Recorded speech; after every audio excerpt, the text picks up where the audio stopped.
23절 말씀 한 절인데요. 우리 다 같이 한 목소리로 읽겠습니다. 나는 너희를 위하여 기도하기를 쉬는 죄를 여호와 앞에 결단코 범하지 아니하고 선하고 의로운 길을 너희에게 가르칠 것인즉. 아멘. 우리 매월 둘째 주일에는 기도 예배를 드리는데 오늘은 선교위원회 산하에 있는 해외 선교지 그리고 우리 교회가 협력하고 있는 국내에 있는 여러 교회들 그리고 우리 교회 이렇게 기도를 할 생각인데, 오늘 이 말씀의 배경을 잠시 생각해 보면 이스라엘 백성들이 왕을 구하잖아요. 그러니까 사무엘이 못마땅한 거예요. 야, 이거 하나님만 섬기고 이렇게 하면 되는데 왜 왕을 구하나 해서 못마땅한 마음을 이스라엘 백성들에게 이야기합니다. 하나님께서 너희들 왕을 구한 것 때문에 우레와 비를 내리실 거다. 그러니까 실제로 우레와 비가 임합니다. 그러니까 이스라엘 백성들이 깜짝 놀라가지고 아이고 큰일 났다. 사무엘이여 우리를 위해서 제발 하나님의 진노를 좀 멈추게 해달라고 기도해 주시오 라고 하니까 이 사무엘이 그들을 안정을 시키는 겁니다. 걱정하지 말아라. 하나님께서는 당신의 백성을 절대로 버리지 아니하신다 라고 하면서 나도 너희를 위하여 계속 기도할 것이고 선한 길을 가도록 가르칠 터이니 너희는 정신을 차리고 마음을 다해서 여호와 하나님을 온전히 경외하고 섬기도록 해라. 이런 말씀을 하는 거예요. 그 말씀 가운데 오늘 이 본문의 말씀이 등장하는데 사무엘이 이스라엘 백성들을 위해서 나는 이렇게 하겠다라고 하는 것이 기도입니다. 13절 다시 한번 보시고 23절에 나는 너희를 위하여 기도하기를 쉬는 죄를 여호와 앞에 결단코 범하지 않겠다. 이렇게 이야기를 하는 겁니다. 사무엘의 머릿속에는 기도에 대한 개념이 기도를 멈추면 그것은 곧 죄라고 생각을 한 것 같아요. 이와 유사한 똑같은 것은 아닙니다만 유사하게 기도에 대해서 강조를 하고 있는 아주 강하게 이야기했던 사람 중에 하나가 바울 사도인데, 이 바울 사도가 이제 교회 편지를 쓰면서 여기저기에다 이 기도의 중요성에 대해서 이렇게 이제 표현을 해놓았어요. 몇 가지 살펴보면 데살로니가전서 5장 17절을 보면 그 유명한 말씀이 있죠. 항상 기뻐하라. 다음에 나오는 쉬지 말고 기도하라 이렇게 나오죠.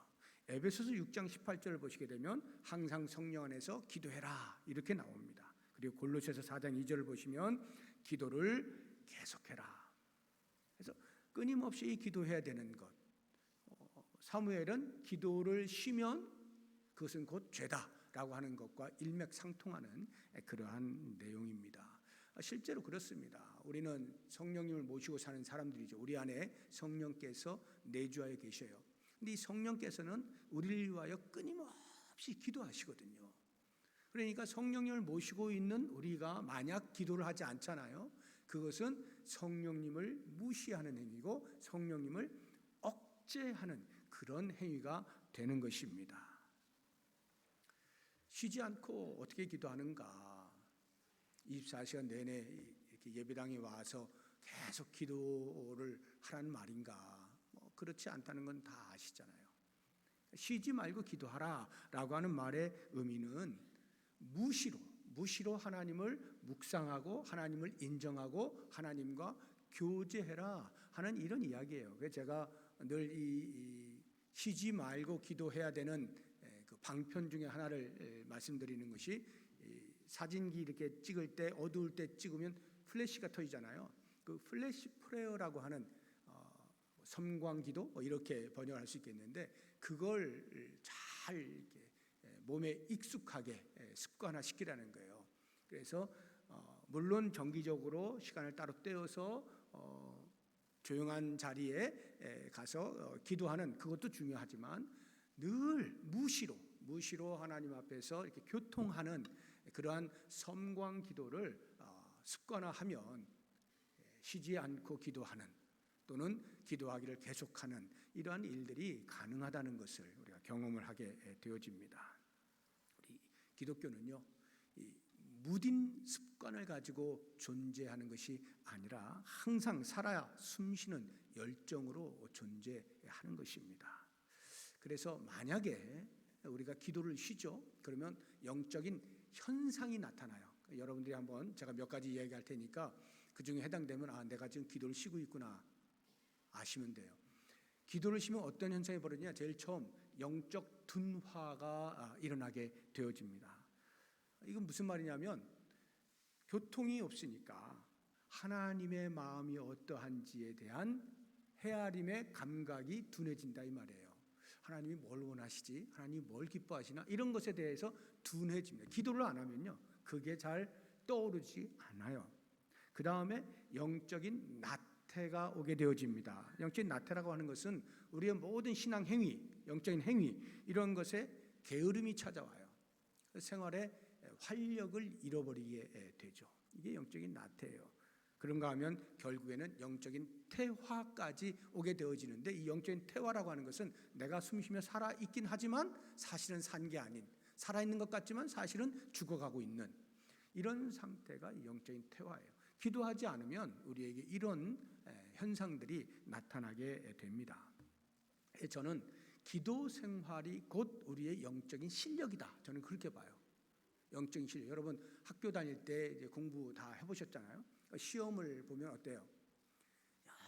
열심히 막 밤새서, 물론 안 하시는 분들도 계셨겠지만 보통 막 열심히 해가지고 시험을 탁 치르고 시험 끝났다 하고 또 이제 열심히 놀다가 또 시험 오면 또 열심히, 보통 이렇게 하죠. 근데 진짜 실력 있는 사람들은 그렇게 안 해요. 평소에 합니다. 평소에 꾸준히 공부해요. 이게 진짜 실력이거든요. 저도 당일치기에 강한 사람 중에 하나인데 이건 실력이 아니에요. 그러니까 시험을 아무리 잘 봐도 그건 진짜 실력이 아니에요. 기도가 우리가 뭐 급한 일이 있어가지고 하나님하고 매달리면서 일주일 금식하고 막 이렇게 엄청나게 기도하는 것 같지만 이건 시험 당일치기 공부하는 것과 같아서 실제 영적인 실력이 아닙니다. 그러니까 기도 생활에는 늘 평소에 꾸준히 쉬지 말고 기도하는 것, 기도하기를 계속하는 것, 성령 안에서 무시로 기도하는 것, 이것이 진짜 실력이다. 영적인 실력을 길렀으면 좋겠어요. 이제 오늘 우리가 이제 타인을 위한 기도를 이제 할 건데, 우리가 보통 그것을 중보기도 이렇게 이야기를 하잖아요. 이 중보기도의 특징은 관심의 이동입니다.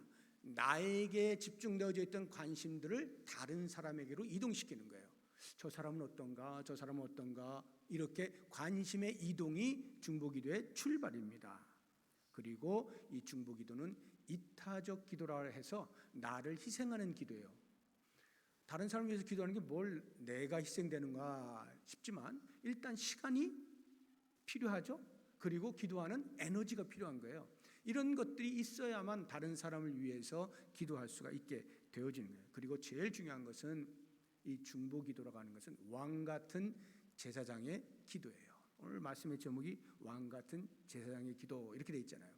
우리의 존재가 왕같은 제사장입니다. 베드로전서 2장 9절 한번 보세요. 그러나 너희는 택하신 족속이요 왕같은 제사장들이요. 제사장이 어떤 사람입니까? 백성들의 문제를 안고 하나님 앞에 나아가서 그들을 위하여 기도하는 사람, 제사장이잖아요. 왕같은 제사장이다라고 할 때 우리가 누구를 위해서 이렇게 들고 나아가 하나님 앞에 기도한단 말인가?